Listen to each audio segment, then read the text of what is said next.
Ok, bueno, hola a todos, buenas tardes. Tenemos aquí a también Redmi, ¿eres tú, verdad,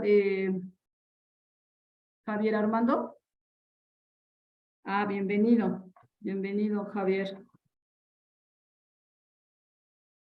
para ubicar quién es. Y bueno, bienvenidos a todos a esta clase de los jueves de Lyndon LaRouche de Economía Física.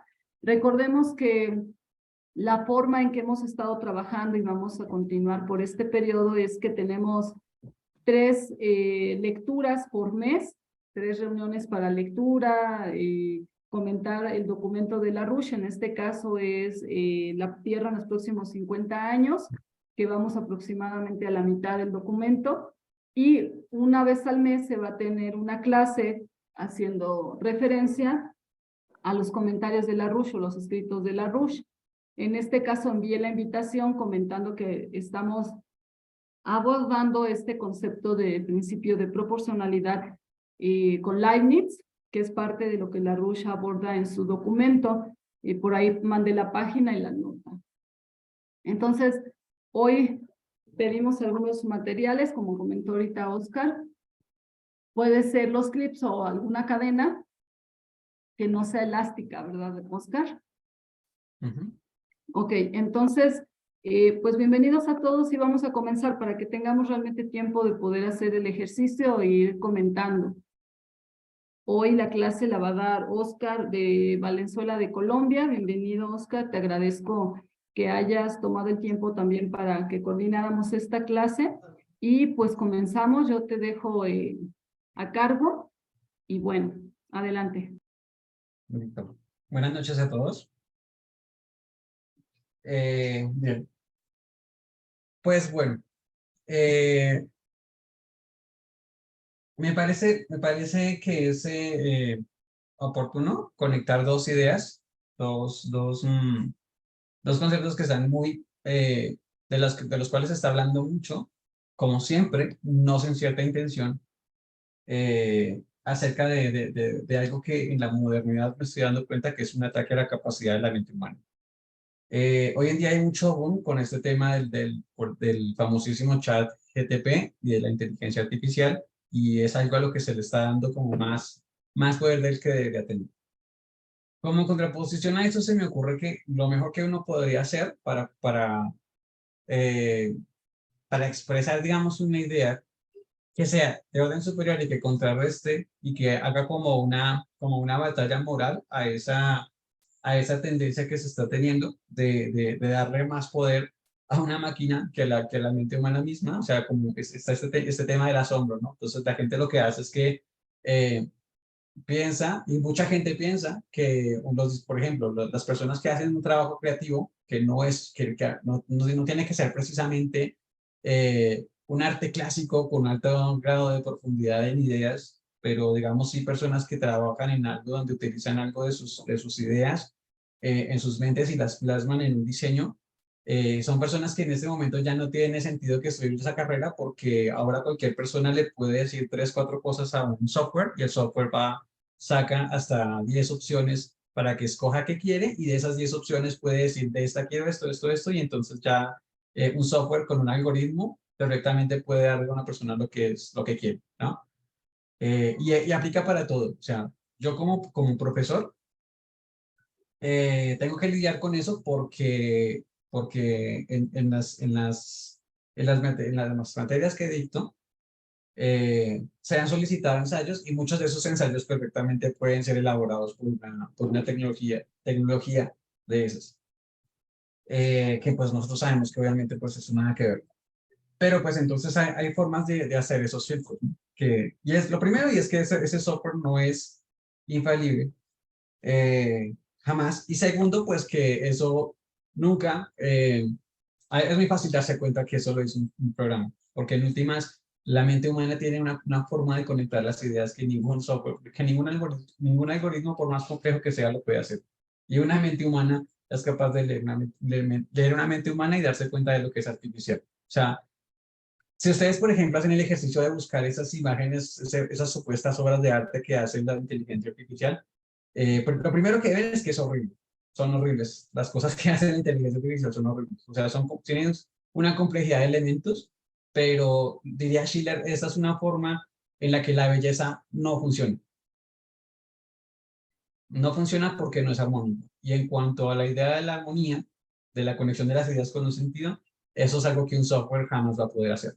Es algo que es únicamente de la razón. Es muy posible que en la exposición que voy a hacer, voy a conectar algunas ideas, que de pronto muchas de estas ideas ya las conocemos, porque muchos de nosotros no somos precisamente nuevos en la organización, así que en la organización y en las ideas de Lagos, y en el estudio de Lagos mismo, así que eh, puede que lo que vayas a poner no sea todo muy nuevo, puede que sea cosas que ya conozcan.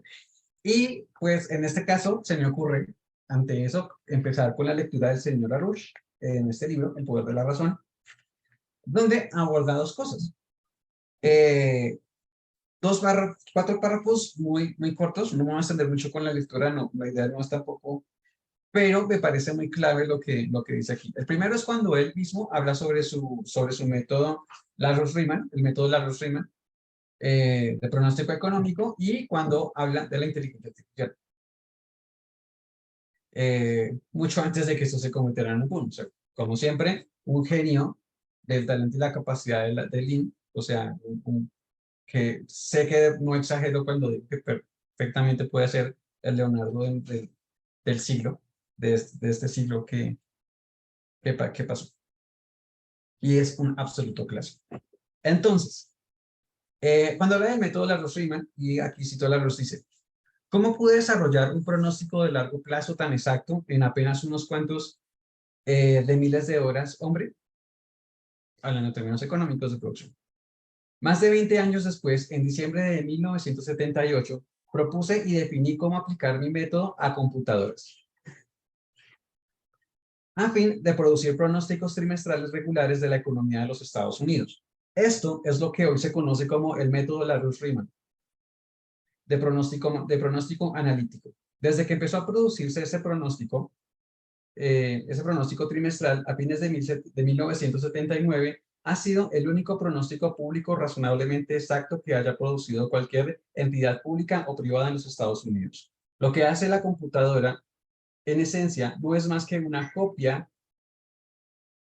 de los procesos mentales con los cuales se construyó el pronóstico de largo plazo de 1958. ¿De qué, entre comillas, truco mental me valí en 1958 para, por así decirlo, tomar el lugar de una computadora? Definitivamente, no soy un John von Neumann. Según mis fuentes, este cobró fama a temprana edad por sus cálculos aritméticos asombrosos.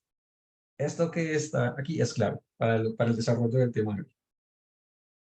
Según mis fuentes, este cobró fama a temprana edad por sus cálculos aritméticos asombrosos. Como en todos los casos similares que conozco, convertir así el cerebro propio en máquina calculadora tiene ciertas ventajas, pero por lo común es también un grave defecto mental. Las conferencias de von Neumann en Yale, de publicación póstuma, sobre el tema de la computadora y el cerebro, revelan el precio que pagó por su notable talento. Mi cerebro nunca ha funcionado aritméticamente. En ningún momento de mi vida he mostrado en aritmética capacidad mejor que la promedio. Mi mente funciona geométricamente, como creo que debería funcionar todas las mentes de desarrollo normal en condiciones normales. Al condicionar la mente de los niños de tal manera que se da la mayor importancia a la capacidad para el pensamiento aritmético, les hacemos perder mucho de una capacidad que es más fundamental, más valiosa. Por lo que yo conozco, el cerebro humano, incluyendo el estudio de cómo crea el ojo las imágenes en la corteza cerebral, la memoria humana no es numérica, sino holográfica. Creo que almacenamos, entre comillas, la experiencia holográficamente, a través de imágenes. Creo que no recordamos una experiencia del mismo modo en que una computadora numérica busca un dato almacenado. Creo que reconstruimos holográficamente la imagen de una experiencia. Así lo sugieren los indicios de la biofísica óptica. Y vamos a verlo.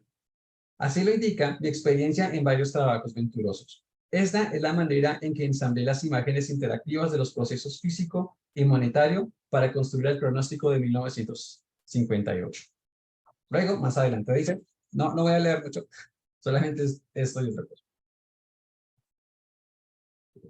Luego LaRouche dice, la tomadura de pelo de la inteligencia artificial, en el mismo libro. Durante 1958 y 1959 regresé al punto de origen de mis investigaciones económicas, el asunto de la teoría de la información. Además de prestar atención a lo que se llamaba automación. En los años anteriores, automación es lo, bueno, ahora, hoy en día ya aplica, eso tiene el automatismo de las máquinas y los robots y eso, de expresar las tareas y que ellos las hagan en un sistema. Entonces, en los años anteriores había estudiado los intentos de hacer tragar la idea de que es posible perfeccionar computadoras numéricas capaces de simular la inteligencia humana. Varios teóricos, entre ellos Wiener y Turing, habían ayudado a crear un público crédulo de tales proposiciones. La influencia de John von Neumann también tiene mucha culpa de esto. Es fácil probar que la idea de inteligencia artificial es absurda, pero a veces el trabajo de refutar una idea absurda conduce a un resultado útil. Se me ocurrió la siguiente idea. En vez de limitarme a refutar la pretensión absurda del profesor Martin Minsky del Instituto Tecnológico de Massachusetts y compañía, ¿por qué no aprovechar la tarea para definir las capacidades máximas de las computadoras numéricas? La idea de abordar la proposición de esta manera práctica me surgió porque, como consultor gerencial, tenía la impresión del papel del papel que la computadora empezaba a desempeñar como herramienta de la administración de empresas. Y aquí, los problemas más comunes y corrientes de la mala administración son los que tienen que ver con la fe excesiva en el uso de la contabilidad financiera para definir las normas de funcionamiento e inversión de las empresas. El culto a la mala administración que se enseña en lugares como la Escuela de Administración de Empresas de Harvard y por los amigos del profesor Lawrence Kleins y en la de Barton es un ejemplo de ese elemento patológico llevado a extremo. Entonces, voy a hablar de un caso que conozco, que sé que también pasó en otros países porque esto fue una terapia de los banqueros, de lo que ya conocemos. Es una terapia que se nos dio en las facultades de matemáticas, precisamente de las universidades en América Latina. En el caso de Colombia, nosotros pues tenemos esta corriente de lo que conocen, ustedes recordarán con mucho cariño de la escuela, un tema de matemáticas que se llama teoría de conjuntos. Y me imagino lo recordarán con mucho cariño, mucho aprecio. Eso y lo que son lo que llamamos las tablas de verdad, de las proposiciones P y demás cosas. Pues resulta que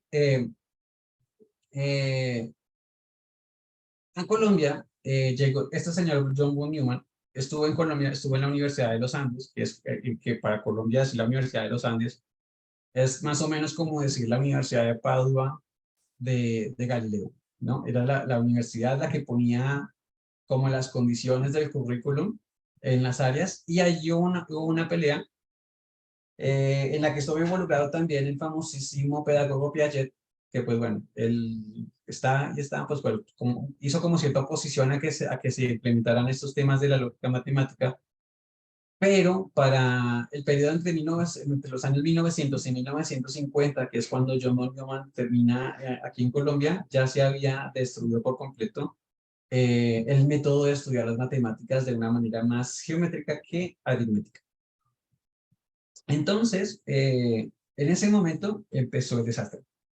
En esos términos, porque ¿eso qué implicaba? Implica qué tipo de personas se está formando desde las universidades, y las universidades definen eso. Entonces,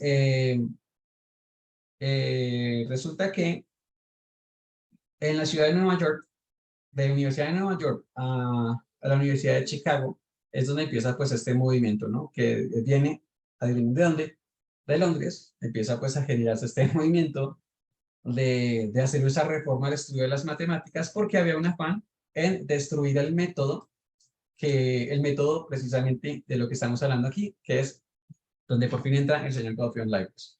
Leibniz, que era muy tenido en cuenta, como se sabe, en la Universidad de Gotinga, en Alemania, Y pues de donde vienen matemáticos como Bernard Riemann, quien desarrolla todo el tema de la matemática de la Riemanniana selecta y la topología, que hace posible a la mente de Einstein poder concebir y comprender cómo funcionaba realmente la gravedad, que en sí no es una fuerza, y la importancia que tenía el descartar ese concepto limitado que tenía Newton, de la tradición de Newton, ¿no? Porque pues eso es otra cosa que es trágica. En Latinoamérica, por tradición de la Ilustración, a nosotros todavía se nos pone a Newton como en un cuadro, en un retrato con un marco de oro, porque es un gran genio, ¿no?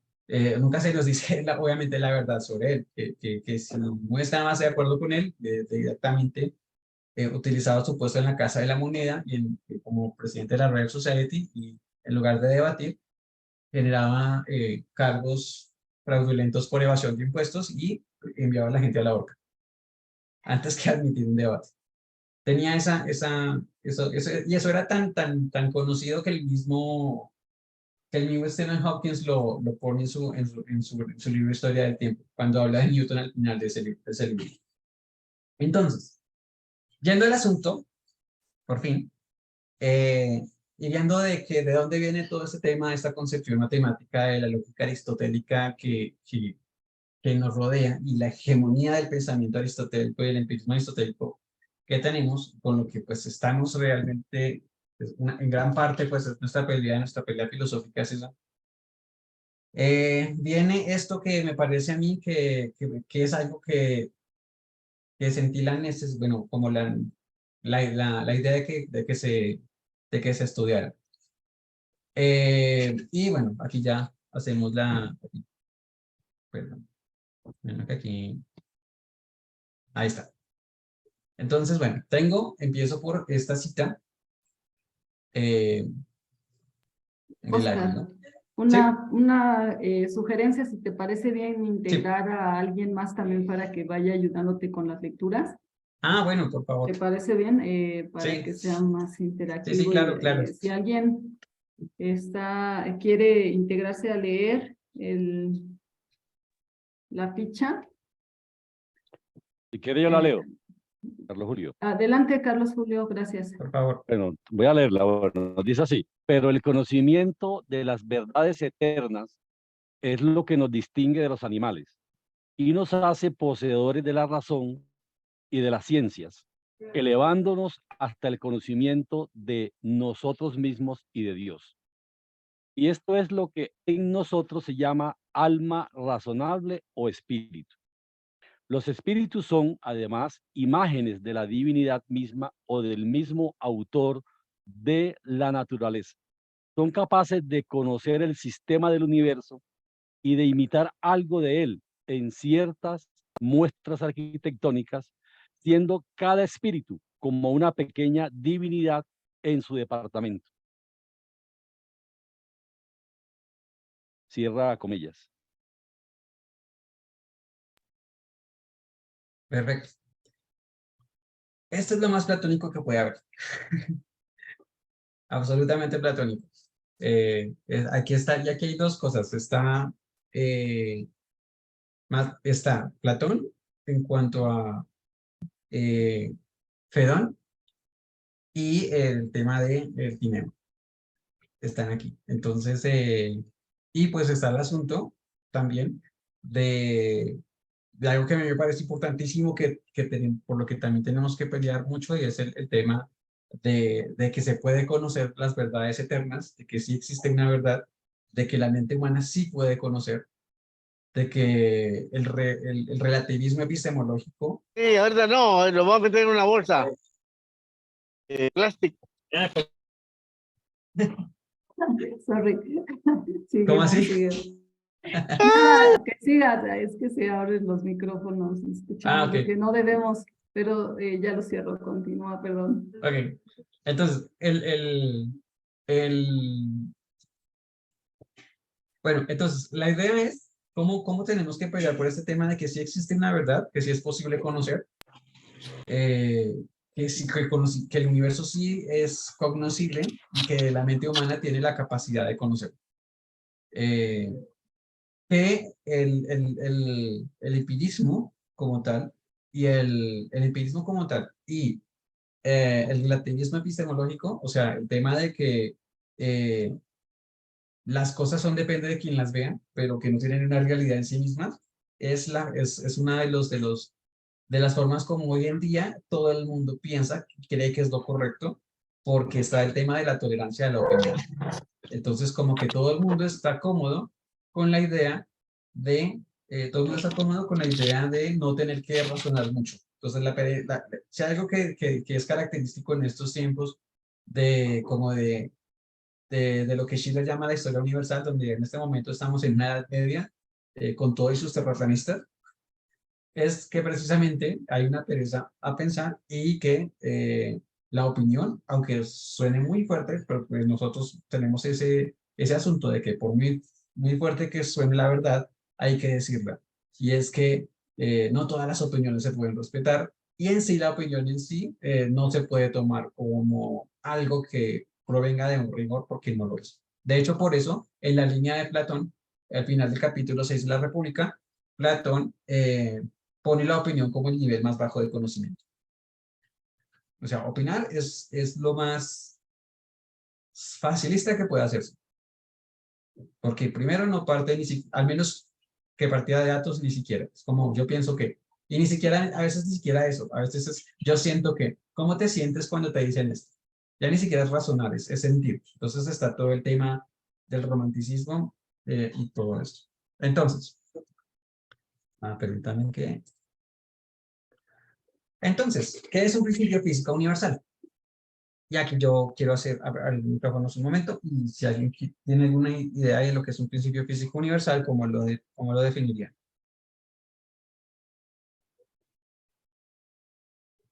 ¿Quién quiere comentar algo?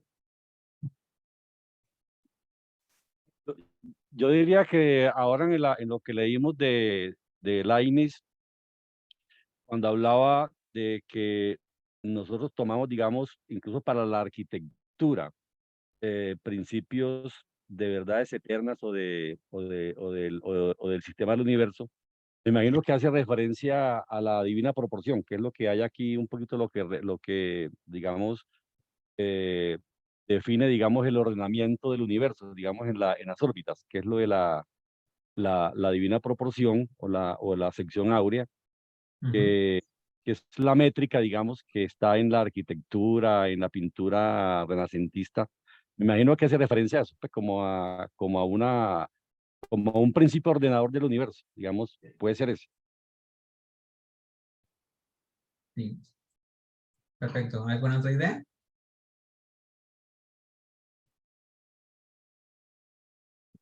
Como algo que funciona independientemente del lugar, o sea, cuyo efecto es diferente, pero que tiene la causa original es la misma para cualquier efecto, Ujú.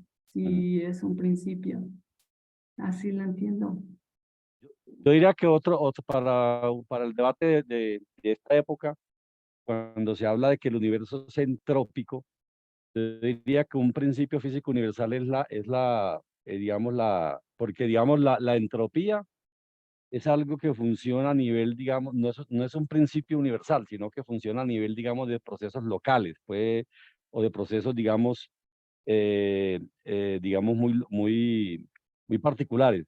Pero el universo en conjunto es antientrópico, es de entropía negativa, pues está en expansión, está como lo han comprobado, digamos, las observaciones de los telescopios espaciales Hubble y ahora el James Webb, por ejemplo, el universo está expandiéndose a tasas cada vez más aceleradas.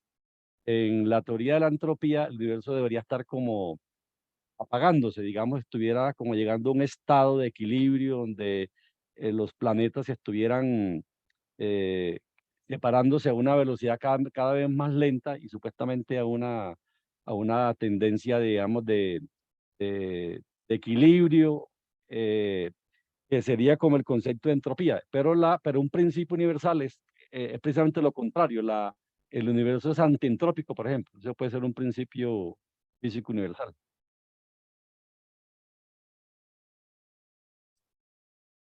Listo. Ahí hay dos puntos que me parece que son los puntos de atención de la catenaria de lo que es un principio físico. El primero, que es la causalidad, que las causas son las mismas, y lo otro es el cómo se manifiestan.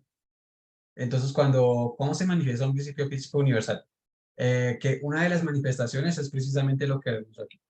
El modelo atómico del Dr. Robert Moon y el sistema planetario de Kepler. Que como ambos tienen las mismas características de generación que son geométricas, no están razonadas aritméticamente, como dice Lin, no son aritméticas, sino que son geométricas.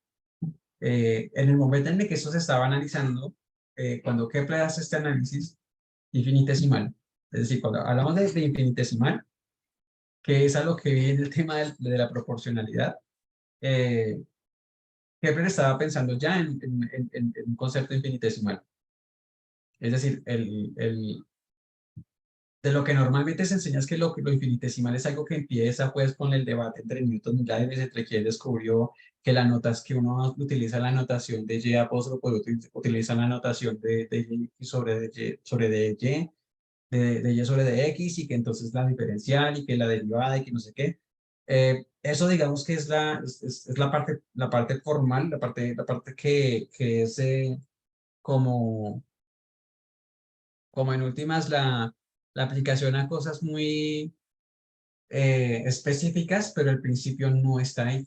Y de hecho es la gran diferencia entre el método de Newton y el método de Leibniz, es que el Leibniz es un método geométrico, él está pensando en términos geométricos, y Newton, como simplemente se dedicó a robar la idea, lo hizo aritméticamente, así como se robó la ley de gravitación universal a partir de la tercera ley de Kepler, con una movida algebraica que hizo.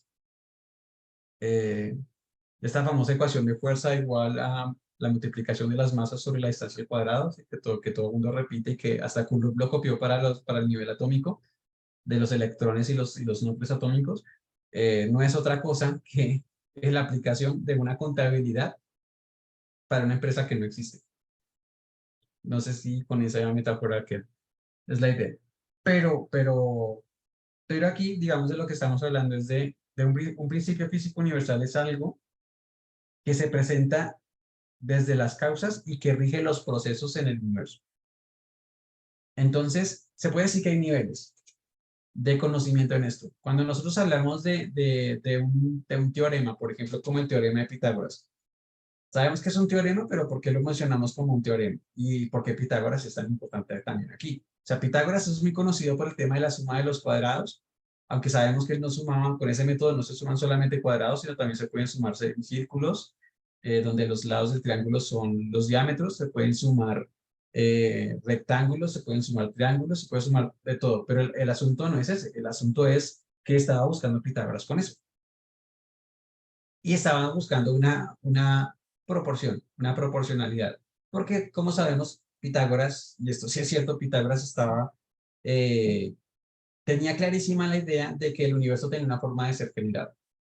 Entonces, y es algo que vamos a hacer ahorita con la parte de construcción, que ya estoy hablando mucho, entonces ya vamos a pasar a eso. Entonces, el principio viene siendo que, en este caso estaríamos, para este caso, así como existe el principio de gravitación universal, que es la forma como el espacio o lo que Platón en el Timeo llamaba el receptáculo, se moldea para que los cuerpos se organicen y se formen de cierta manera. Ese principio actúa tanto en lo más pequeño como un átomo hasta en lo más inmenso como la galaxia. Se cumplen esos mismos principios. Es por eso que cuando nosotros vemos, por ejemplo, la manifestación de ese principio, no el principio en sí, sino la manifestación de ese principio, vemos, por ejemplo, cómo eso está en la forma en la que crece la población de una especie o en la forma como un águila desciende mientras que observa la presa, que observa en espiral, y esa espiral perfectamente describe la sección áurea. La sección áurea también se manifiesta en la formación de los huracanes y todo eso. Entonces, cómo ese principio se manifiesta, esa es la manifestación del principio, pero lo que nos interesa es por qué se genera eso. Y el por qué lo genera y en la forma como lo genera es lo que define un principio. Cuando yo veo que algo se manifiesta tanto en la astrofísica como en la macrofísica como en la microfísica, estamos hablando de que hay una misma intención, un mismo proceso que rige cualquiera de esos niveles, entonces estamos hablando de un principio físico universal. Por eso está el átomo del Dr. Moon y el sistema planetario de Kepler. Entonces, bueno, pues aquí está, ¿no? Justo lo que está diciendo. Las razones y proporciones en el universo son esa manifestación de un principio físico universal. Donde yo aquí, por ejemplo, tengo esta proporción que vemos como en el dibujo que hace Leonardo del arquitecto Vitruvio, precisamente hablando de la arquitectura, porque la arquitectura es de las artes, digamos, es una de las más, o sea, normalmente el arquitecto se pone como una persona que diseña edificios. Y los mismos arquitectos se comieron este cuento. Nosotros diseñamos edificios, así que hacemos ideas originales poniéndole curvas aquí arriba, poniéndole cosas, poniendo las escaleras así y así. Pero el asunto, digamos, de construir donde el ser humano va a habitar es una forma que es una forma, digamos, de manifestar el principio que también se da en lo que inspira la arquitectura, que es la construcción de los templos desde la antigüedad. O sea, por eso los templos antes eran en la forma más bueno, el puro inicio de lo que es la civilización, en el momento en que empieza a generarse en las comunidades la mitología, los templos son esos lugares donde se reúnen entre lugares sagrados en los árboles, y el concepto de lo sagrado, que es lo mismo que el significado, ya implicaba una cosa, y además de eso, pues tenía que ver con las cosas que descubrían. Entonces, por eso para Leibniz, para los científicos que buscan ser competentes, no existe una distinción entre la fe y la razón, porque la mitología es precisamente eso que nosotros ya mostramos con un cierto misticismo, como lo hace Kepler, y con la coherencia de principios y causas, como nosotros pretendemos explicar los fenómenos de la naturaleza que en este momento no tenemos explicación. Entonces, en una época en donde la Grecia no estaba en decadencia, que hoy en día sabemos que Zeus es un dios, pues no era precisamente el símbolo de la santidad, pero Zeus por lo menos cuando inició era como una explicación de por qué ocurren esos rayos hasta que Benjamin Franklin ya con el asunto, ¿cierto? Y bueno, entonces ahí va. Aquí pues habla de una proporción, esta proporción que está aquí es una proporción que la puse inspirada en la línea de Platón, que es como ahí vemos la distinción por colores, en donde por ejemplo vemos que la línea roja es la mitad de la línea azul y la línea verde es la mitad de la línea roja. Lo que geométricamente, físicamente, aquí por ejemplo podemos ver algo un poquito de tema de ya de lo que es el signo, los signos de la simbología formal, lo que manifiesta que A es A, B como B es A, C, como esa proporción, ¿no? Esta es la mitad de este, así como este es la mitad de este, o este es el doble de este, así como este es el doble de este. Hasta ahí vamos bien, ¿cierto? Ya estoy confundiendo los datos. No está bien. Para si tienen preguntas, adelante. Levanten la manita. Sí.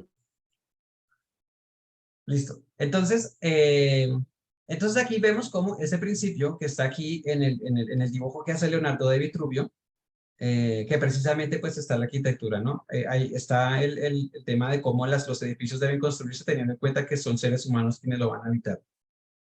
Por lo tanto, eso determina cuáles son las proporciones humanas bajo las cuales se van a diseñar la posición de las puertas, la posición de las ventanas, cómo va a ser la circulación del aire, por dónde va a entrar el sol, la ubicación astronómica. La arquitectura es la combinación perfecta entre las artes y la ciencia.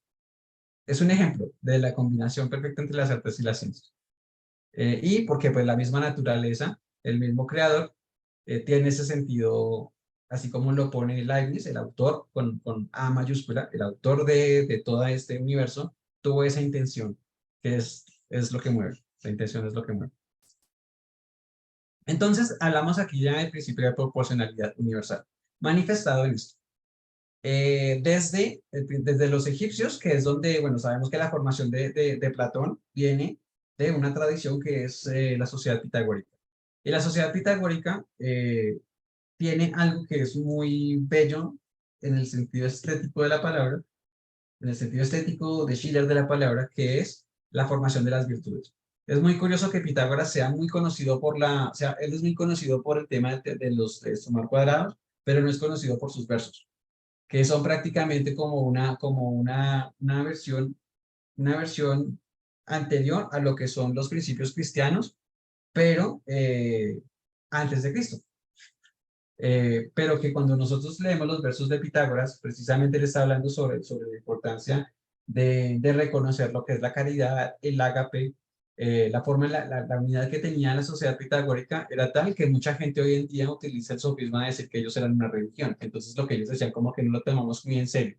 Entonces, Pitágoras por allá hablaba de la música de las esferas y entonces hablaba de las relaciones y proporciones de cómo las esferas, y fíjense, estamos hablando de Pitágoras el año entre el 700, 600 antes de Cristo, él ya tenía claro que el sistema solar no podía ser una cosa donde la Tierra estaba en el centro y todo giraba alrededor.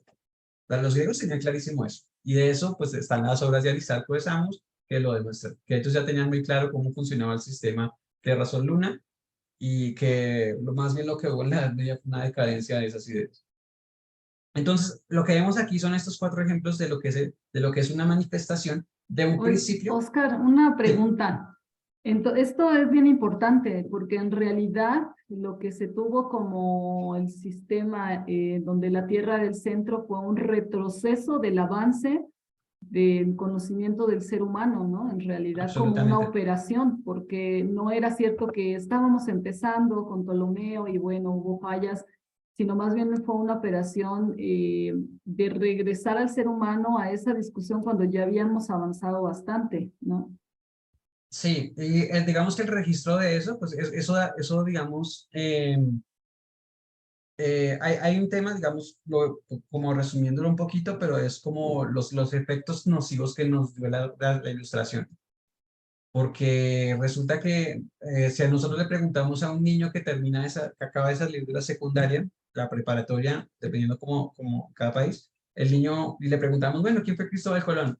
Ah, Cristóbal Colón descubrió América en 1492, eso significa que antes de Cristóbal Colón, nadie en Europa tenía ni idea de que América existía. Y ellos creían que el mundo era Europa rodeada de agua.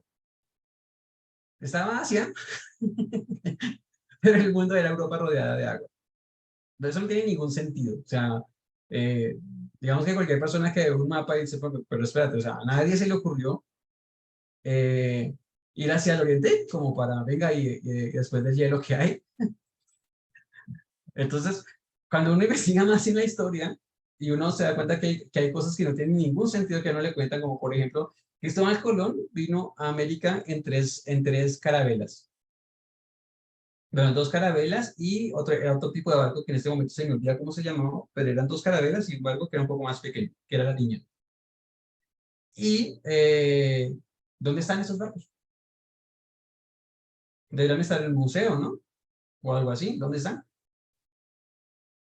¿Y cómo me vas a decir que los romanos y los fenicios viajaban de una parte, de un extremo al otro del mar Mediterráneo y necesitaban esclavos con remos, pero Cristóbal Colón atravesó el océano con barcos con velas? Eso no tiene ningún sentido.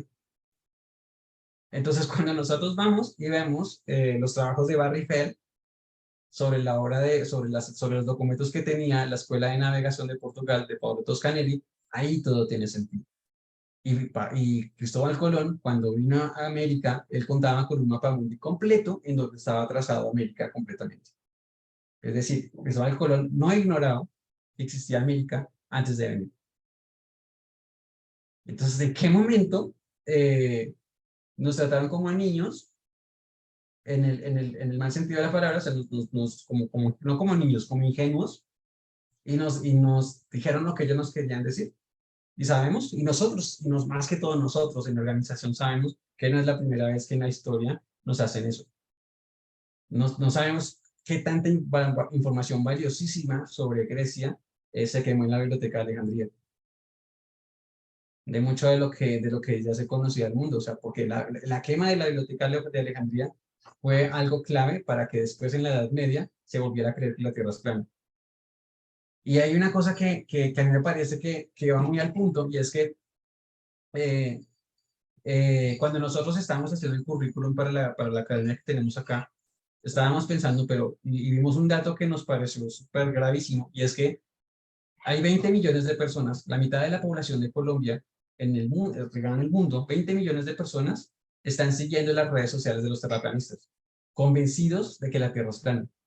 Y eso ya es preocupante, porque una cosa es que sea una secta de 3 o 4 gatos, pero el problema es cuando ya tanta gente está creyendo en eso. Entonces, cuando uno dice, pero ¿por qué? ¿Qué tiene que pasar para que la gente crea eso? ¿Qué tiene que pasar para que la gente vuelva a caer como en una mentira así de evidente, como si hubiera una especie de ilustración moderna, que se está repitiendo el tema de la ilustración? Y resulta que pues eso es precisamente lo que está pasando. Porque ¿qué es lo que hace, qué es lo que hace un terraplanista? Un terraplanista dice, mira, la Tierra es así. Entonces, si tú ves, es así, y el Sol gira de esta forma, y la Luna gira al lado de esta. ¿No se han visto ese modelo ridículo que tienen? Me imagino que lo han visto. Entonces, giran así, y entonces es eso. Y entonces, ¿qué dice una persona que sabe que la Tierra es redonda? Que sabe que la Tierra es redonda. Coge un globo y le dice, no, mira, la Tierra es así. Esta es la Tierra. Y aquí está el círculo polar ártico, círculo polar antártico, aquí está el trópico de Capricornio, trópico de Cáncer. Y ahí le muestra un modelo. Si un niño de 5 años que está empezando a entender el universo se encuentra con estas dos personas, el tipo que está hablando con la pelota es tan creíble como el tipo que está hablando con el plato. Entonces, ahí es donde nos damos cuenta que el problema que tenemos es el método pedagógico que hay. Entonces, ven, yo te voy a enseñar que, entonces, la pregunta es, porque la pregunta es, si un niño de 5 años, si un niño de 5 años se acerca y les dice, una pregunta, ¿la Tierra da vueltas o la Tierra está quieta? Entonces dicen, no, pues obviamente la Tierra da vueltas. El niño que va a decir, no, no es cierto, porque lo que yo veo es que por la mañana el sol estaba allá, a mediodía está aquí arriba y por la tarde está al otro lado. ¿Cómo le explicas tú a ese niño que el sol estuvo quieto todo el tiempo y tú fuiste el que te moviste durante el día?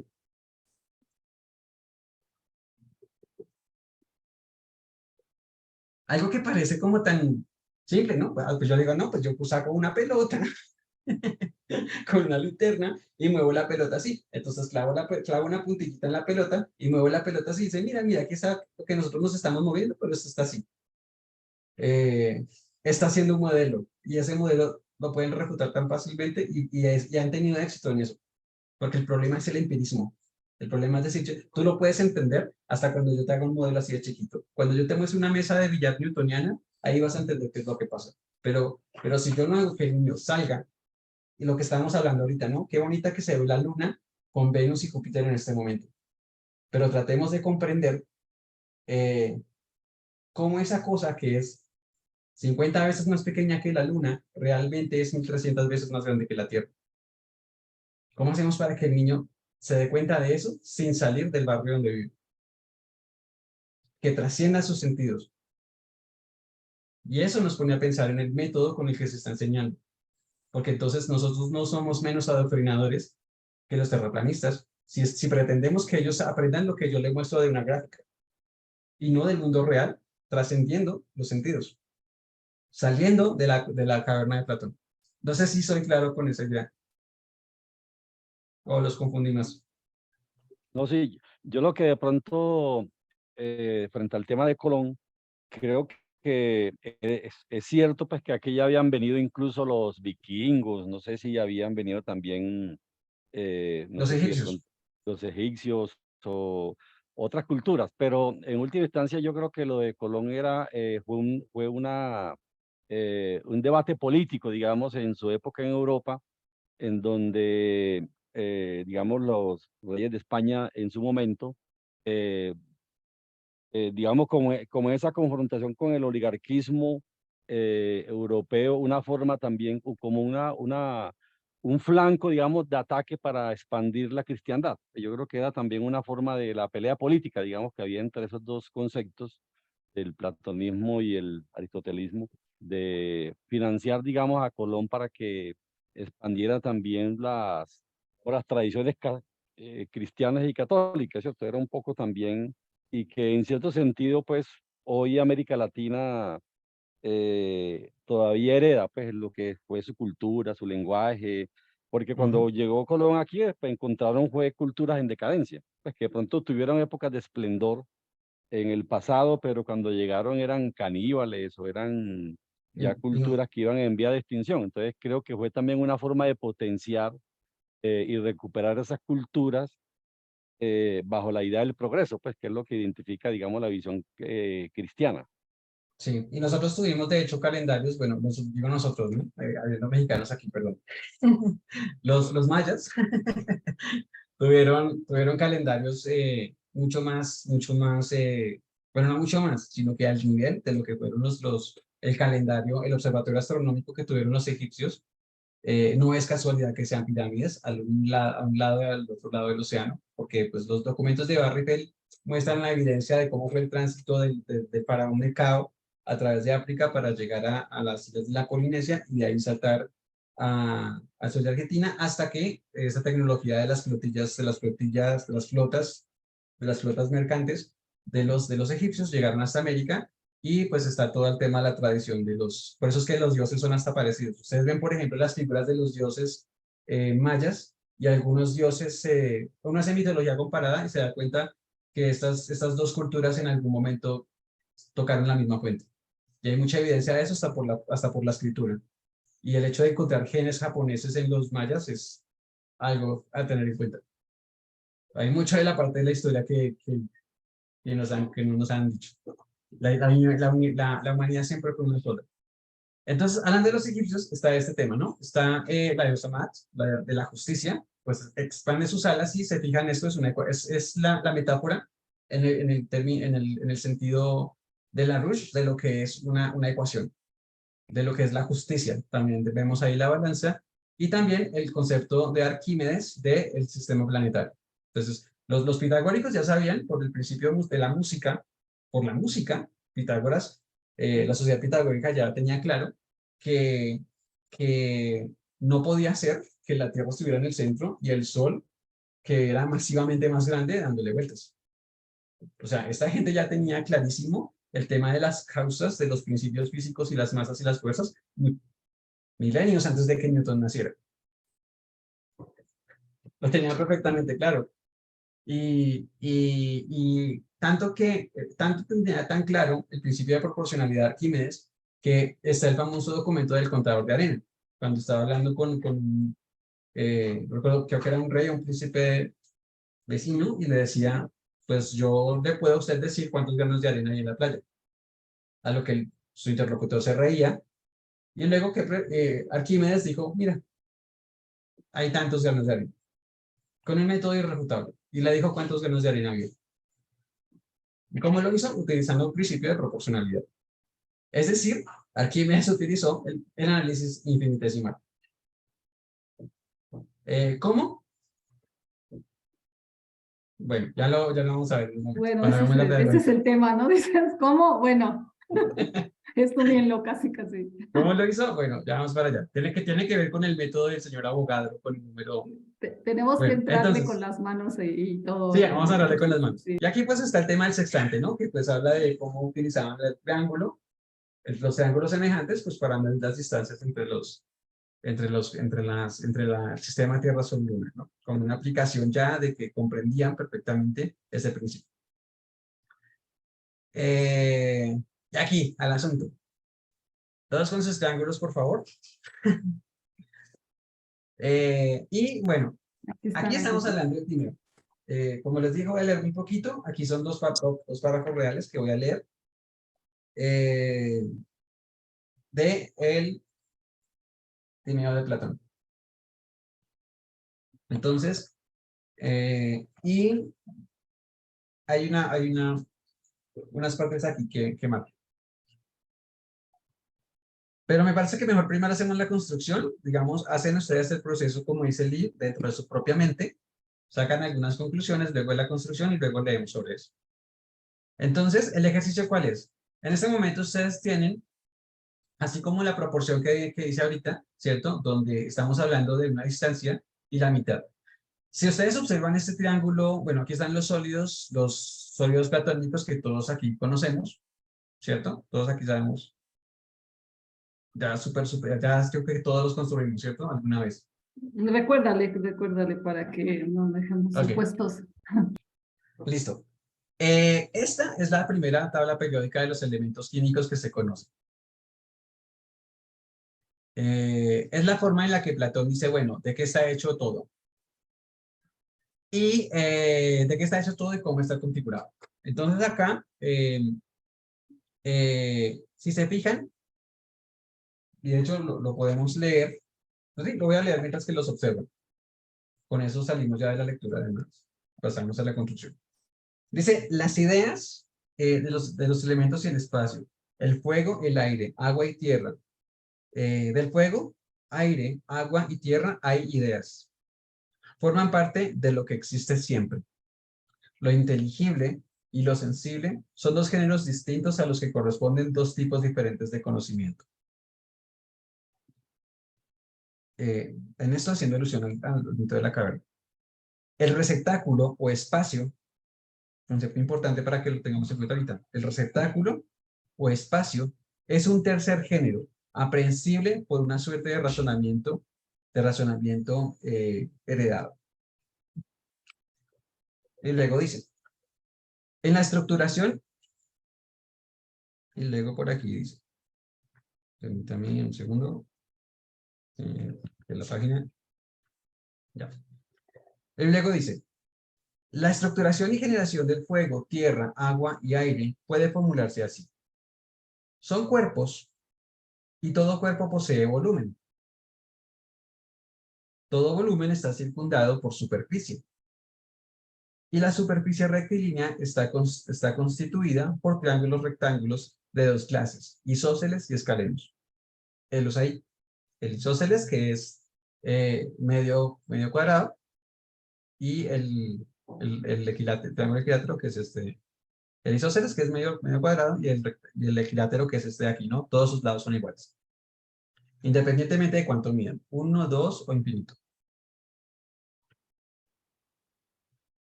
Isósceles y escalenos. Estos constituyen los principios o elementos del fuego y de los otros cuerpos, principios superiores a ellos, se los puede conocer solo con el amor divino. Tengan en cuenta lo que leímos antes de Leibniz.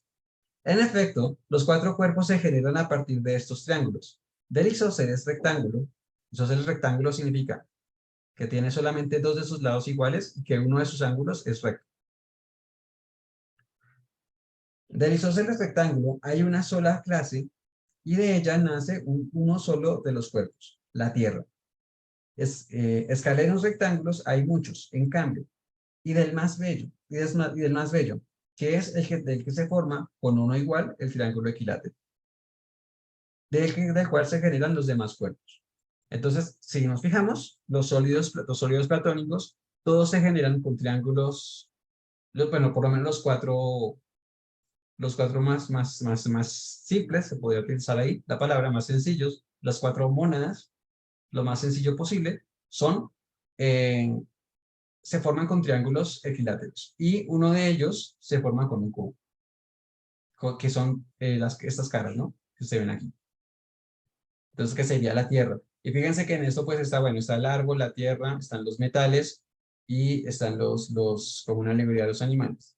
Por este lado está el aire, el fuego, que es el tetraedro, y el agua. Entonces, ahora sí, a la construcción. A la construcción. Tenemos en este momento cada uno de los 10 rectángulos, los 10 triángulos, ¿cierto? Entonces, ahí hagamos un análisis primero, como un ejercicio, me están escuchando, ¿cierto? Cerremos los ojos y pensemos en el receptáculo o el espacio. Únicamente pensemos tengamos como objeto mental ese receptáculo, que es el espacio en donde se va a empezar a generar, en el que empezamos a ver un proceso de generación de todos los elementos del universo, en este caso de los elementos.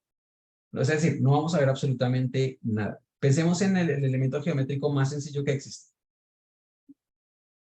¿Cuál sería? O sea, Ese elemento de la geometría que es el más sencillo de todos.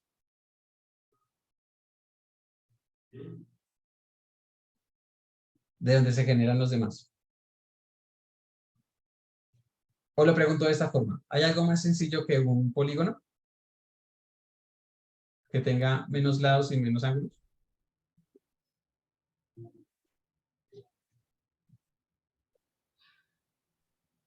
A ver, participen, compañeros. El No, círculo. lo que quieran decir, pero también es importante participar. Ok, con el círculo, ¿El círculo? nos fuimos al infinito. Tratando de buscar lo más sencillo, nos fuimos para el otro lado. El círculo es lo más preciso, es lo más complejo. A ver, ¿quién más? A La ver, línea, Humberto, la línea, ok. Nelly. La línea. Armando. Sí, la línea. Línea. La línea. Y si pensamos en una línea, yo sé que esta parte va a ser, aparentemente suena muy euclidiana y me disculpo por eso, pero es importante partir de ahí. Creo que alguien más también quiere comentar. Si ¿Sí? ¿Alguien más va a comentar algo? Punto, ¿no? Lo más simple de todo. Exactamente. El punto. Si estamos viendo el espacio donde no hay absolutamente nada, lo primero que va a aparecer es el punto. Luego el punto empieza a tener una sucesión. Empieza a generar muchos puntos hasta que tenemos la línea. Y luego de ahí empezamos a hablar como esta apéndice de la geometría constructiva. Y de ahí ya, hasta ahí llegó Euclides y aquí empieza la geometría constructiva, que es la rotación, la acción circular. Entonces, tenemos una línea y la línea empieza a tener rotación. Entonces, yo creo que perdón, acá. Entonces, y ahí es donde empieza pues a generarse el tema del círculo, ¿no? Este programa es un poquito útil. Donde empieza a generarse la acción circular empieza a generar esa formación en el espacio. No sé si ahí pueden ver en la pantalla. Sí. Entonces está como esa generación del círculo y hay como una línea y la rotación de esa línea es la que define ese círculo. Entonces, pero antes de ir al círculo, antes de irnos al otro lado del infinito, vamos a, que dice la presentación. ¿Qué la hice? Aquí está. ¿Dónde está la presentación? Espérate, perdón, la cerré. Entonces, ahí está. Perdón, temas técnicos. Entonces, está la generación y vemos, después de que está la línea, después de la línea lo que sigue sería un área, pero el área más sencilla, y eso es algo que los invito a que hagan el experimento después con tiempo, es que van a poder demostrar o que demuestren cuál es la figura geométrica que es la más sencilla que existe, como el átomo de los polígonos. Se van a dar cuenta que absolutamente todos los polígonos se pueden reducir a triángulos rectángulos.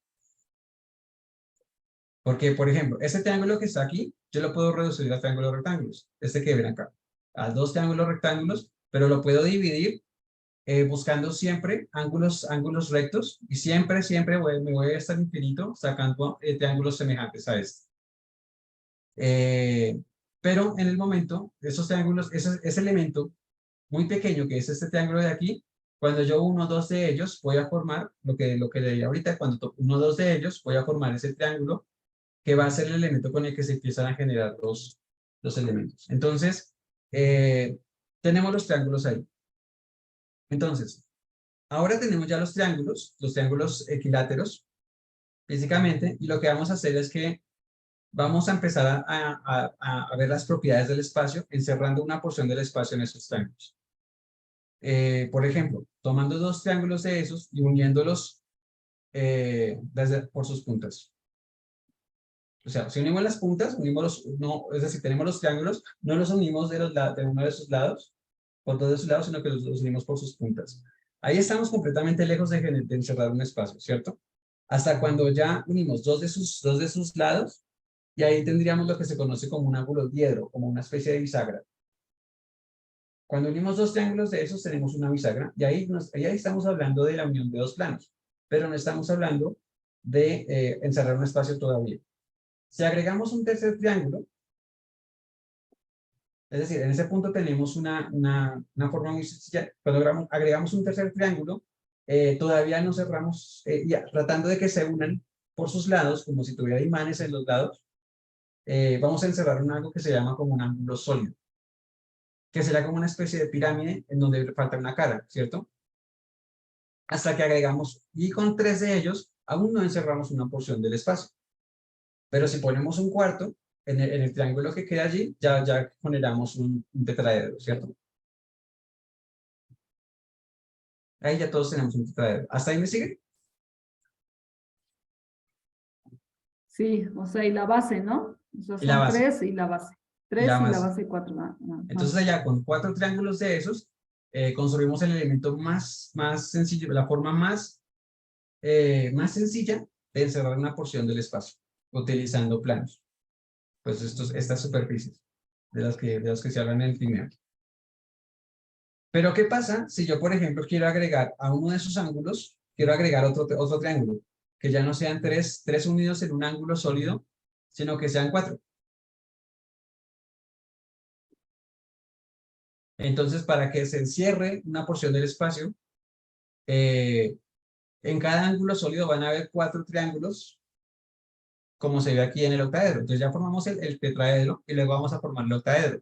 Y luego nos damos cuenta que formamos una pirámide a la que vamos a necesitar una pirámide exactamente igual para ya por fin cerrar una porción del espacio, un receptáculo. ¿Cierto? Y ahí la figura, solamente existe una figura más simple que el octaedro, que es el tetraedro. Pero ahora digamos que ya no queremos unir 4 triángulos de esos, sino que vamos a unir 5 triángulos de esos. Y al unir esos 5 triángulos en sus lados, nos damos cuenta que ya tenemos la base, se podría decir, del icosaedro. De hecho, fíjense cómo aquí hay un error, ¿no? En esta imagen.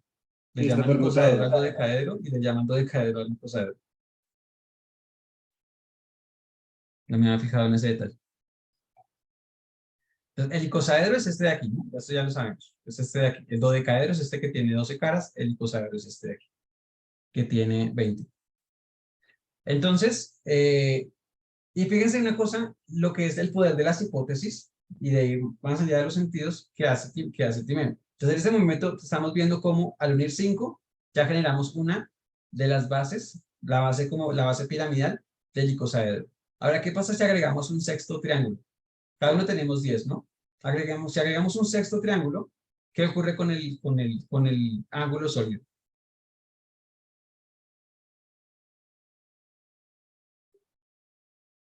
¿Con el Plano. ángulo qué?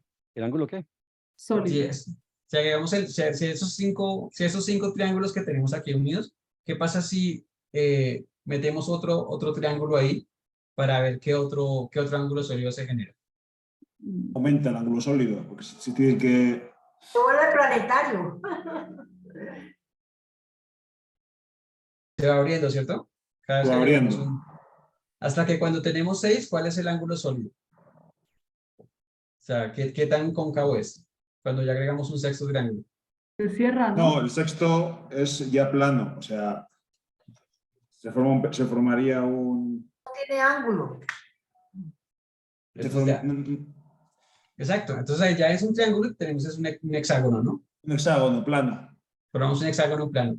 En ese punto ya no estamos hablando de espacio. Entonces se puede decir que en términos de las figuras geométricas más sencillas que se pueden construir como objetos geométricos, como objetos mentales, como una metáfora de cómo se organiza el espacio, los 5 sólidos platónicos representan las formas más elementales de encerrar porciones de espacio y cómo se organizarían las partículas más pequeñitas de cómo funciona el universo. ¿Sí es clara esa idea? O sea, es que es como una paradoja entonces, ¿no? Sí. O sea, que ibas, o sea, hasta donde entiendo, lo que nos estamos haciendo es unir como la figura más simple, ¿no? Sí. Más simple, más sencilla, que son el triángulo, como polígono, ¿no? Porque puede haber Como el punto y polígono. la línea que no son polígono, como polígono.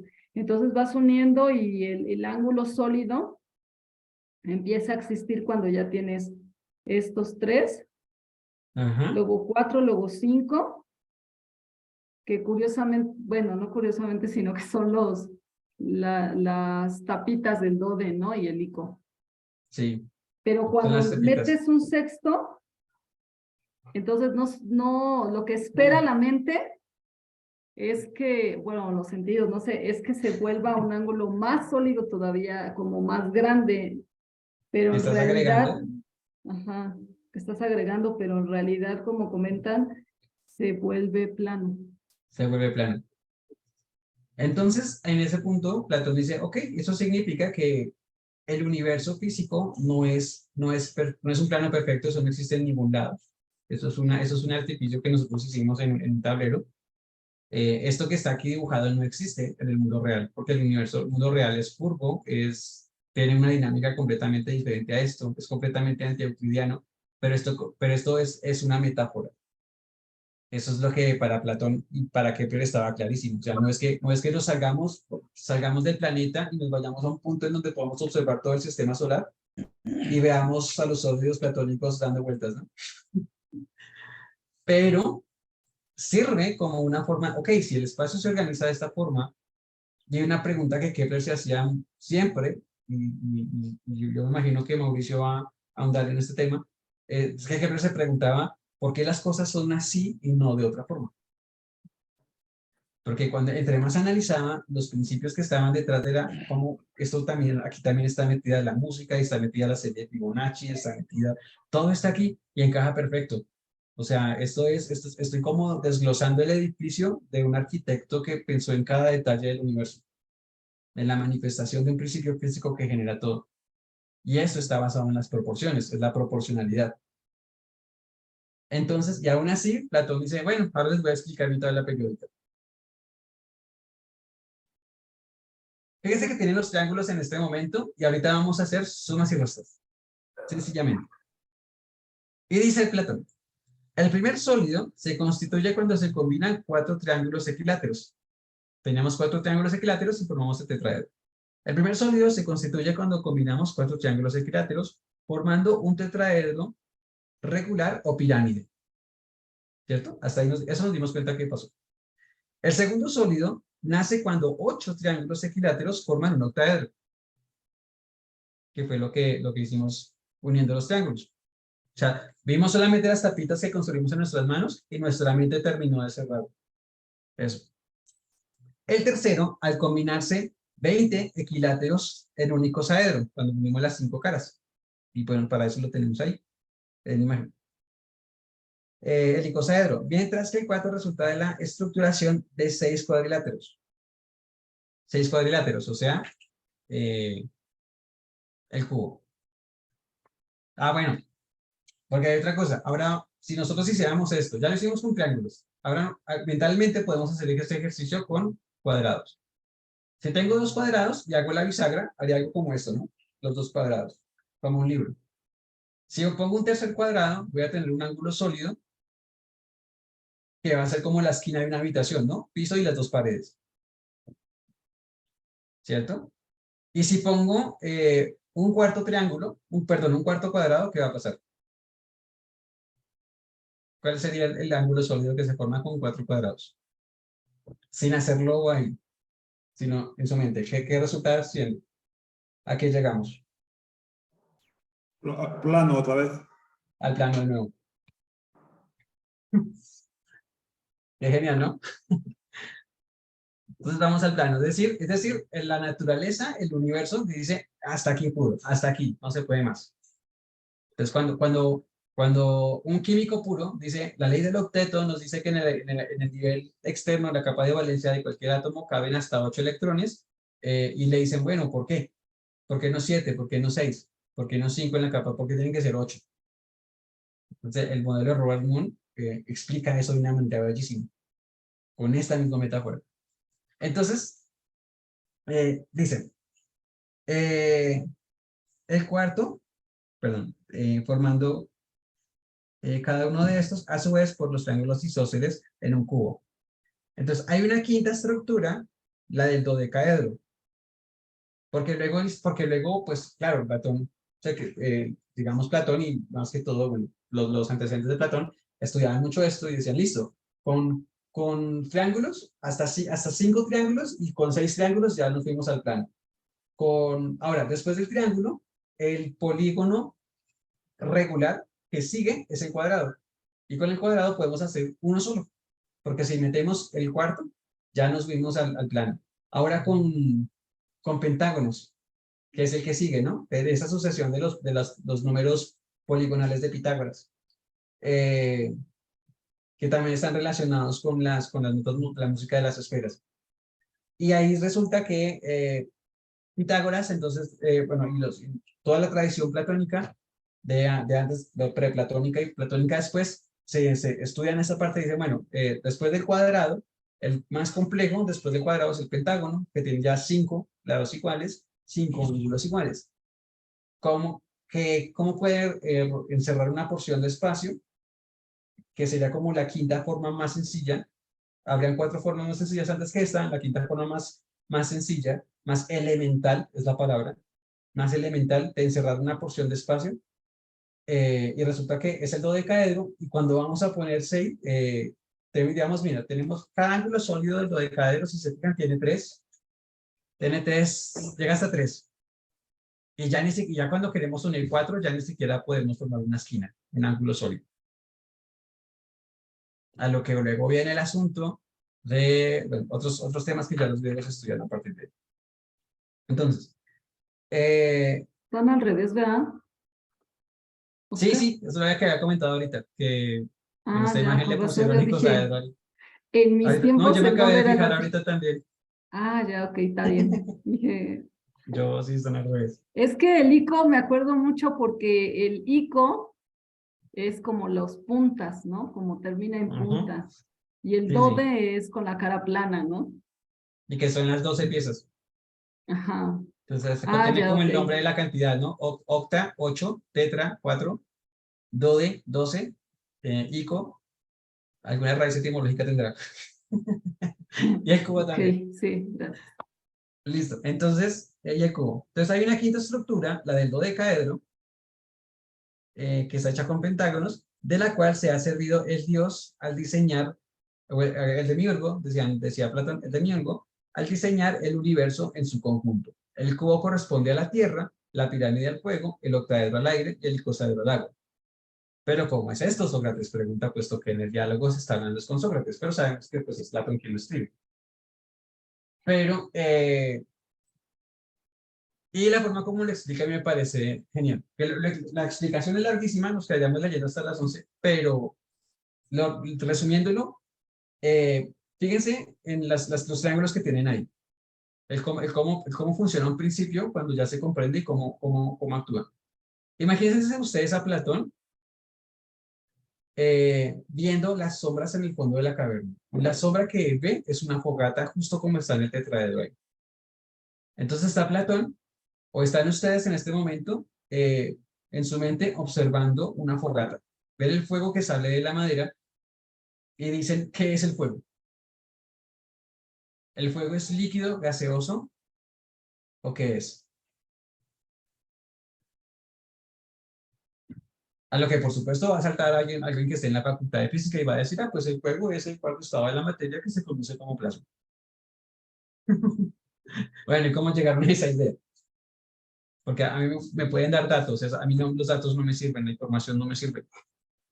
John von Neumann no nos sirve, no pensamos de esa manera. No pensamos en los principios, no los concebimos de esta forma. Mientras que Platón decía, si nos vamos a la metáfora del principio, del principio físico, de lo elemental a lo más complejo, todo tiene perfecto sentido. Entonces, cuando Platón observaba el fuego, él decía, cuando el fuego sale de la llama, se convierte en aire. Eso significa que se necesitan 2 elementos de fuego para formar un elemento de aire. Una vez que se separan, y fíjense cómo es increíble, o sea, es genial porque cuando hay 2 elementos de fuego que tienen 4 triángulos, al alejarse del fuego, se enfrían y se combinan. De tal forma que 4 elementos de fuego se convierten en uno de 8 y se convierte en aire, que es lo que está sobre el fuego. Pero luego vemos que esos elementos de aire se elevan, teniendo en cuenta estas cuestiones de cómo funciona el calor, y vemos que los estados de la materia dependen del calor y demás, se elevan hasta un punto en donde yo necesito, o sea, ¿cuántos elementos de aire necesito yo para formar un elemento de agua? Necesitaría, y aquí es donde viene el asunto de las proporciones, la proporcionalidad de nuevo. Siempre el principio de proporcionalidad, por un lado y por otro. Dice, está este principio en donde yo voy a necesitar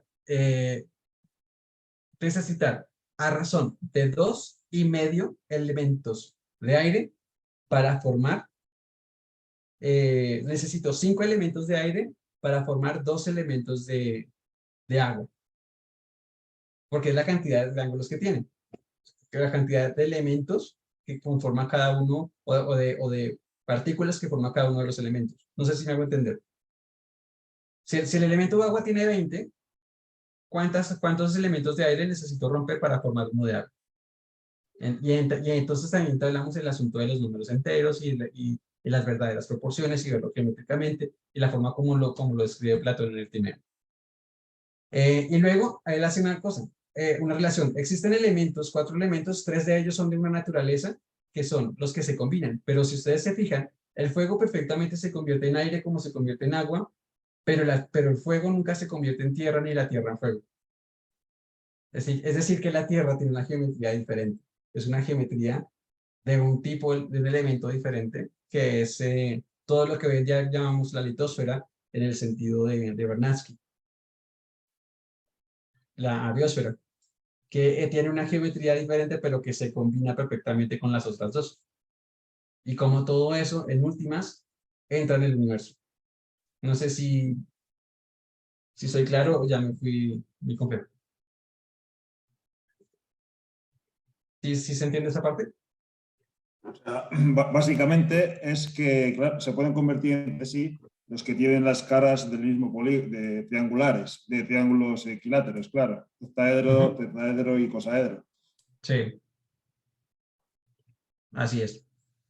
Pero la Tierra, pero él dice, pero yo nunca he visto, por ejemplo, que la Tierra se queme. Es decir, la Tierra no se puede convertir en fuego, ni el agua ni el agua se convierte. O sea, los elementos aire, fuego y agua, entre ellos interactúan, pero nunca interactúan con la Tierra, aunque sí es un elemento, pero claro, es porque su forma tiene una naturaleza diferente, su estructura geométrica. Y así lo expresaba Platón. O sea, Platón, cuando hablamos de Tierra, hablamos de cubos, por eso es firme. Mientras que es firme ¿por qué? Porque sus elementos realmente son triangulares, y los triángulos son la estructura más fuerte que existe. O sea, como decía Platón, el que no sabe para geometría, aquí en la academia no entra. O sea, hay que tener en cuenta como esos principios de la misma arquitectura, para decir, la arquitectura del universo, como lo pone Leibniz también, la cosa más elemental, porque esto es para examen de admisión de alguien en la Facultad de Arquitectura, en una universidad clásica. Entonces, ver cómo, sí, mira, para el agua, yo necesito 5 elementos de fuego para formar agua. Y la transición del fuego al agua es el aire, que es cuando se van juntando y se van soltando esos elementos. Entonces, y cuando uno mira qué pasa en el ciclo del agua, el agua está líquida hasta cuando aumenta su temperatura, se convierte en vapor, y luego el vapor se convierte en gotitas de agua, y luego cae, y vuelve otra vez el proceso. Es decir, una explicación perfectamente coherente en cuanto a cómo funciona el universo, con los elementos con los que Platón contaba, para explicar cómo funcionaba químicamente un elemento, cómo funcionaba la naturaleza. Entonces, eso es trascender los sentidos para comprender el principio con el que funciona eso. Porque así nosotros vemos toda la materia, todos los estados de la materia dependen ¿de qué? De la temperatura. Al aumentar la temperatura, se reduce la densidad, o sea, se esponjan, por decirlo de alguna manera, y se convierten en líquidos y luego se convierten en gaseosos. Hay más espacio entre las partículas, son cada vez más elementales. ¿Y qué es el plasma? El plasma es precisamente el estado más elemental de los estados físicos de la materia. Viniendo de esta hipótesis, no por definición, no porque alguien me lo diga por datos, sino porque se comprende en principio y se sabe de dónde viene esto. Entonces, creo que como estamos de tiempo, me extendí un poquito mucho. De tiempo, pues son 7:33. Normalmente terminamos 7:33. Pero, O pero sea, pienso que podemos, ¿tú cómo te sientes? O sea, ¿cómo va la clase? pues no sé si ya Estaba está en... pensando que podemos ir cerrando y continuar Sí, también la siguiente, porque tal vez se puede dar una parte de teoría y después también el trabajo de práctico. pedagógico dura más tiempo. Entonces, sí, si te parece bien a ti, Oscar, podemos cerrar una idea que no se cierra toda la clase. Podemos cerrar sí, una idea y dejar algo de tarea o revisar y continuamos en la siguiente listo. para cerrar completa y ¿Cómo no se se cierra quede esto? abierto, porque todavía es la catenaria y la catenaria pues es lo mismo, pero Está ahí, respecto a pero la digamos, lo podemos catenaria. dejar como una segunda parte, Sí, ¿te ya parece entrando bien eso? directamente a la ¿Cómo ves? catenaria. Ok, Y nos podría enviar la presentación. Sí, claro.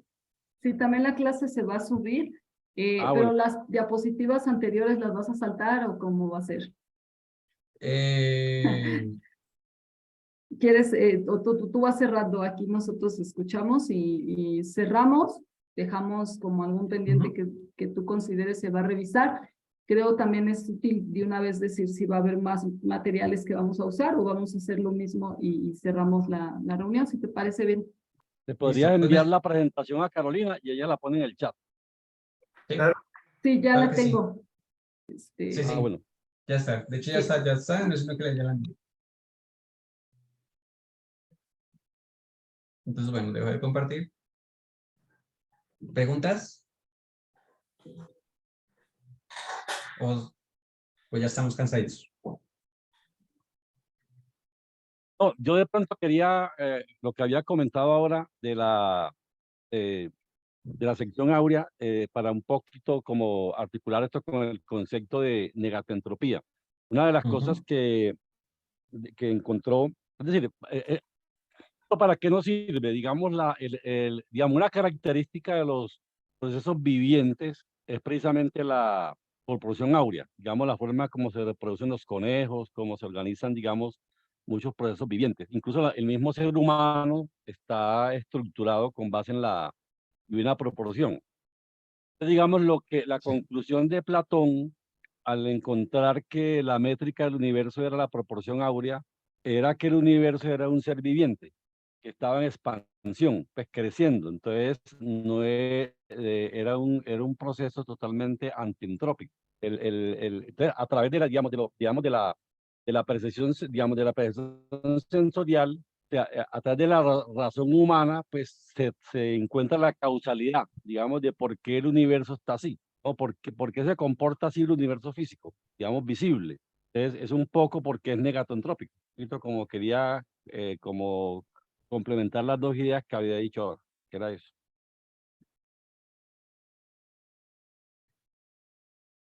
Sí, de hecho hay una cosa que yo soy muy, no sé si la palabra sea, yo soy ando muy pendiente, digamos, como en parte como haciendo inteligencia de lo que lo que hace la divulgación científica.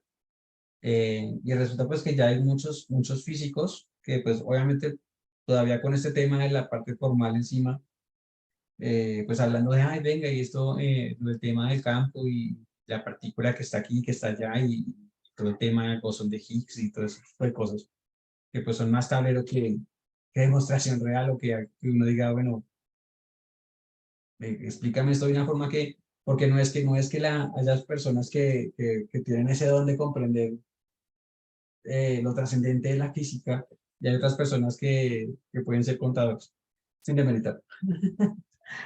Porque eso, precisamente eso es lo que hacen cuando hacen eso, ¿no? Que dicen, esto no lo vas a entender tú, que tienes un oficio puramente práctico, porque esto es algo que necesita como una comprensión de las funciones, y porque precisamente es algo que yo quería, ahora que lo menciona, era algo que yo quería dejar muy claro y atacar de la matemática formal que se utiliza sobre todo en este tema de cálculo. O sea que ahorita se supone que el que conoce el cálculo es aquel que tiene un perfecto dominio de la derivada y del límite y de que cuál es el valor y la posición del punto, porque hay mucho que viene de ese lado, pero si no hay una comprensión física de lo que es un infinitesimal, pues realmente se está hablando mucho de lo que no se sabe. Por eso es muy común que los matemáticos puros sean tan frustrados. Y para eso una anécdota. Eh, primero que pues hasta los físicos formales, muchos por ahí están diciendo, no, venga, hay que hacer una ¿cómo se hace? ¿Cómo se dice? Una reconsideración de lo que entendemos por entropía, de que la entropía no es desorden. Entonces eso ya como que, bueno, ¿Y a ti no qué? la entropía no es desorden, sino que es cambio. Entonces ya uno dice, uy, ok, esto está interesante, como que ya se están dando cuenta de algo, entonces por ahí hay cositas. Pero hay una anécdota que pues yo quería igual contarla, y es algo que nos pasó aquí en la Universidad Católica en la época en que existía la sede aquí, en términos de sede físicamente de la organización en Bogotá. Hicimos un despliegue en la Universidad Católica y ahí estaba un señor, un profesor que era de la escuela de John von Neumann y pues estaba haciendo precisamente una exposición de la raíz de los números imaginarios, la fundamentación de los números imaginarios. Entonces va a ser un poco de chino y eso es precisamente el asunto de la anécdota. Porque llegó ese señor y pues se paró allí frente al tablero, llenó un tablero y medio de fórmulas matemáticas de ese tema de la demostración de raíz de -1. Y cuando terminó, pues ahí los estudiantes de ingeniería y así como que intentaron seguirlo y lo seguían y hacían preguntas. Y cuando terminó la exposición, que ninguno de nosotros, un estudiante de ingeniería ahí se levantó y le preguntó, le digo, pues profesor Yuta Keuchi, que era japonés, ya murió hace unos años, profesor, él era decano de la Facultad de Matemáticas de la Universidad Nacional, y le preguntan, pues se le preguntó, pues primero no, siempre que hacen una pregunta con ese tema de yo se lo admiro mucho, usted no sé qué, siempre lo he seguido, ustedes me van a seguir, no sé qué, pero pues yo tengo una pregunta. Eso que usted acaba de demostrar ahí, pues yo que estoy en ingeniería, ¿para qué me sirve? ¿Qué aplicación tiene? Y lo más sorprendente de toda la respuesta del profesor, filosófica, el doctor en matemáticas puras, le responde, ¿eso para qué sirve? ¿Qué aplicación tiene? Yo no sé. Yo solo sé que lo demostré. Yo no soy físico, yo soy matemático.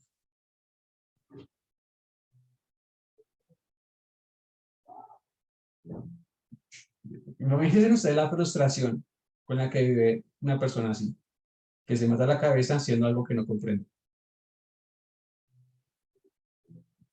Entonces, y fuera de chiste, cuando a un niño le dicen este tema de la teoría de conjuntos, ya digamos como para cerrar, la teoría de conjuntos, cuando le dicen a un niño, ¿qué es un conjunto? Y el niño dice, y le dicen, apréndete esto, ¿qué es un conjunto? 2 puntos, una agrupación de cosas con las mismas características, que reúnen las mismas características o características similares. Ok, y luego dicen, ¿qué es un conjunto unitario? Primero me dicen que un conjunto es una agrupación de cosas, luego me dicen que es un conjunto unitario, y luego me dicen que es un conjunto vacío. Y para nosotros es gracioso, pero pónganse ustedes en que es un niño, y aquí en Colombia lo implementaron, no sé en los demás países, pero aquí en Colombia implementaron eso en primaria. Yo me acuerdo que yo vi eso en primaria. El diagrama de Venn, que era como unir las dos elipses y ese tema, y a nosotros nos torturaron con eso.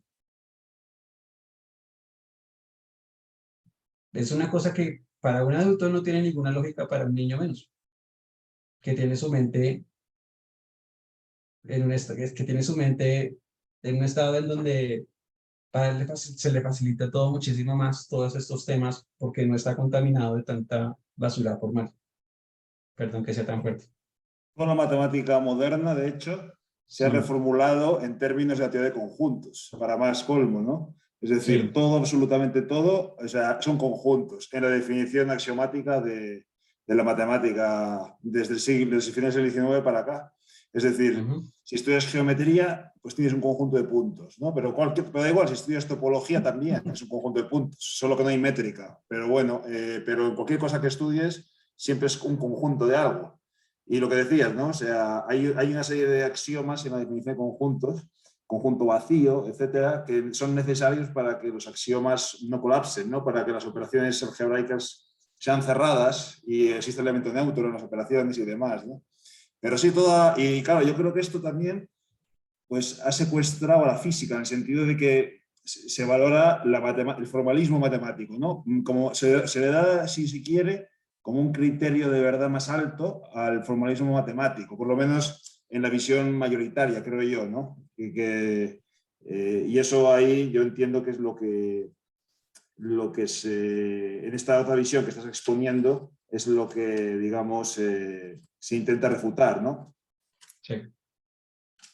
Es eso. Es como pues por eso me pareció pertinente esa parte donde dice yo no pienso aritméticamente, mis pensamientos son geométricamente, a través de imágenes. Es como, no sé si ustedes han oído hablar de la tetractis pitagórica. No. Pues Pitágoras, cuando le preguntan a Pitágoras, pues Pitágoras es quien acuñó el concepto de matemáticas y el concepto de filosofía. El concepto de geometría lo trae Egipto, ¿no? Lo que tenemos conocemos del historiador Heródoto, era que cuando el río Nilo, a los principios de Egipto, cuando el río Nilo se subía a la tierra, o sea, eso tiene un nombre. Cuando invadía, había una crecida del río y se llevaba, digamos, lo que tenían ahí como delimitado y volvía otra vez, dejaba marcada por donde pasaba el agua como con una sustancia negra, en un nombre en este momento no lo recuerdo, pero borraba unas marcas que dejaban los habitantes de allí, que era como las parcelas que se le daban a los habitantes. Entonces, cada tiempo había como unas marcas que hacían con unos palos. Y lo que hacía con esos palos es que medían las porciones de tierra. Entonces, en Egipto, en los lados alrededor en las cercanías del Nilo, se marcaban los territorios como con postes. Y eso era lo que llamaban los egipcios una forma de medir la tierra. Y para medirlo tenían en cuenta eso con posiciones, con objetos a la distancia.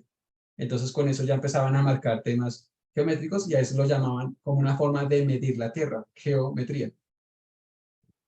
Y de ahí la palabra. Sí, sí. Entonces, y Pitágoras pues habla, bueno, entonces, ¿qué viene siendo, como con ese razonamiento decía, qué viene siendo el número? Y la tetractis lo que genera, digamos, además de todos los polígonos y los números y las relaciones y proporciones, es como, yo puedo decir, por ejemplo, ¿cuánto mide esto? Mírenlo como objeto, no como... Esto, tiene unas dimensiones, ¿no? ¿Cuánto mide?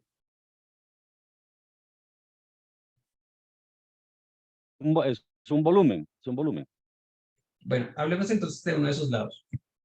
Mm. Bueno, esto, ¿cuánto mide esto? No nos vayamos tan tecnológicos. Entre comillas, ¿no? Tecnología no es eso.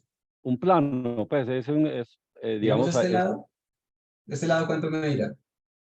digamos que mida 30 centímetros, digamos. Exacto, pero ¿qué tal si yo digo, no, pues esto mide 5?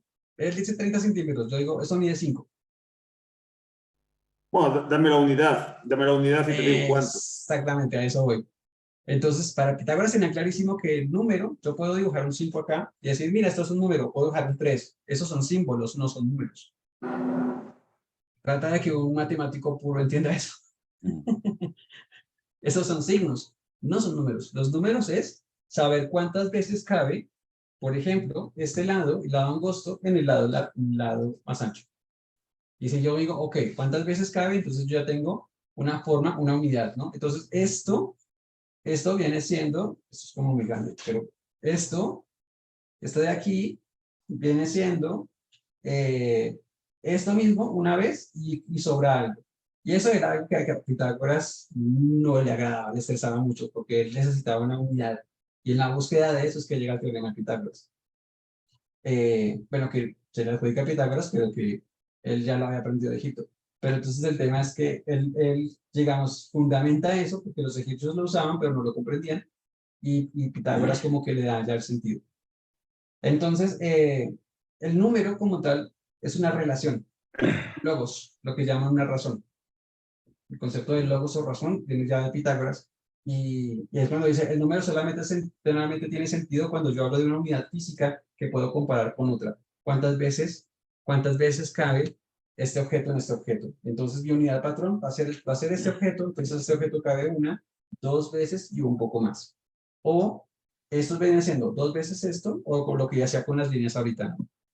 Que la línea A es dos veces la línea B, y la línea B es dos veces la línea C, lo que significa que la línea C es tres veces la línea A. Pero estamos hablando de entidades geométricas, no estamos hablando de signos, sino de proporciones. Y cuando Pitágoras se pone a estudiar más eso, se mete en los polígonos y luego mira el pentágono, y luego dice, aquí hay una proporción que la encuentro en todas partes, en la naturaleza y todo eso, y llega el tema de la sección áurea, y dice, esto tiene un orden y un diseño. Entonces, cuando encuentra un principio a partir de comprender las mediciones, entonces entra eso. Entonces yo hago una pregunta. Ya como, ahora sí para cerrar, perdón. No me extiendo mucho, me disculpan por eso. A veces no me puedo controlar. Sabemos, por ejemplo, digamos que ya tenemos la unidad, ¿no? Que serían centímetros. Establecemos la unidad donde todos nos pusimos de acuerdo en una unidad para medir todo. Entonces, es como la convención que nosotros tenemos, para decir centímetros es para medir una hoja tamaño oficio, bueno, aquí le llaman oficio o legal, no es diferente, pero oficio. Y tiene una longitud. Y tiene una longitud de largo, tiene una longitud de ancho. Y de alto, ¿cuánto mide? ¿Cómo medirían ustedes el alto de esta parte? Si este es el ancho y el profundo es esto, que pues lo puedo medir yo con una regla. Y siendo oficio, pues yo sé que estos son 21.6 por 27.9. Leo ahí en la bolsa. Pero de alto, ¿cuánto mide? En centímetros. ¿Cómo lo medirían? Entonces voy poniendo un taco de folios hasta que llegue a algo que pueda medir, y luego ya le digo, pues si pongo 100 para que llegue a un centímetro, mide un cienavo de centímetro. Bueno, y si yo le dijera que ese es precisamente el método de Avogadro.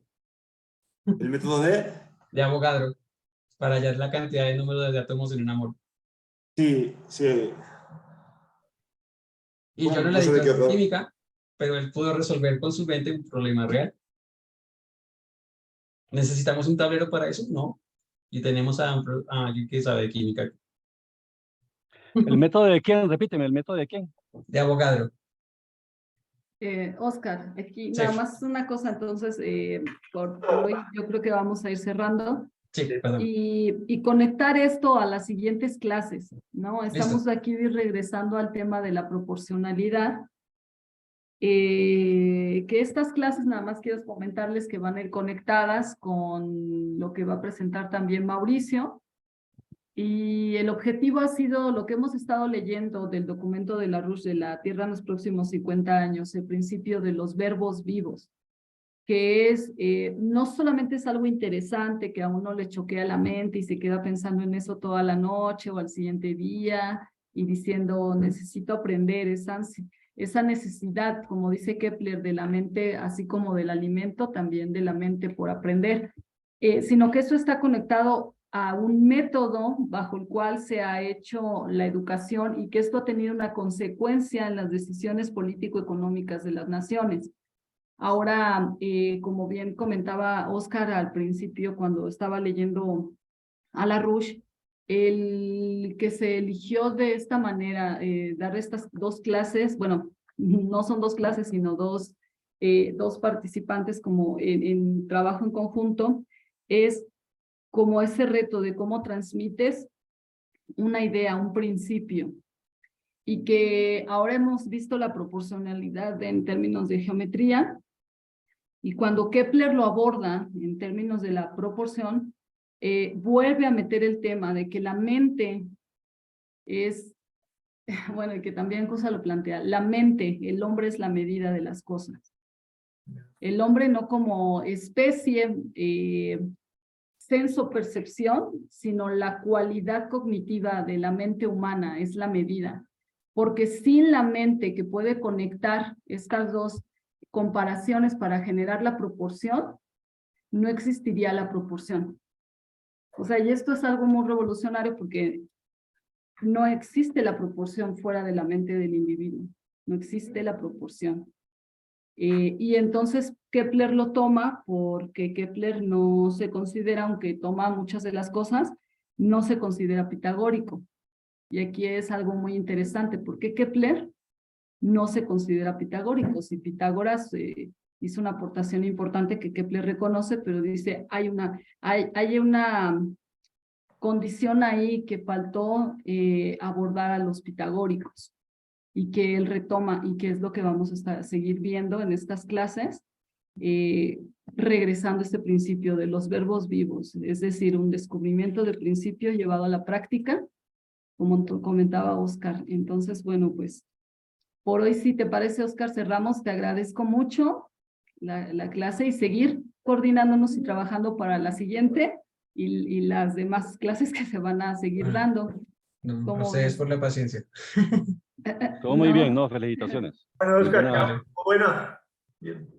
Y bueno, gracias a todos. Seguimos nuestras lecturas. Hoy fue esta clase y vamos a seguir la siguiente para cerrar la idea que Oscar va a presentar. Y después de esas dos clases vamos a continuar con la lectura del documento de LaRouche, y después ya en marzo, finales de marzo, principios de abril, tenemos la siguiente, finales de marzo, perdón, tenemos la siguiente clase con Mauricio. De forma que podamos ir leyendo y teniendo clases, ¿vale? Entonces, Muy que bien. tengan todos muy buena noche. Gracias. Gracias. Y subo, Hasta luego. les mando el link. Gracias, un placer. Vale. Gracias a todos. Muy interesante. Todos. Gracias. Muchas Gracias, gracias. Gracias.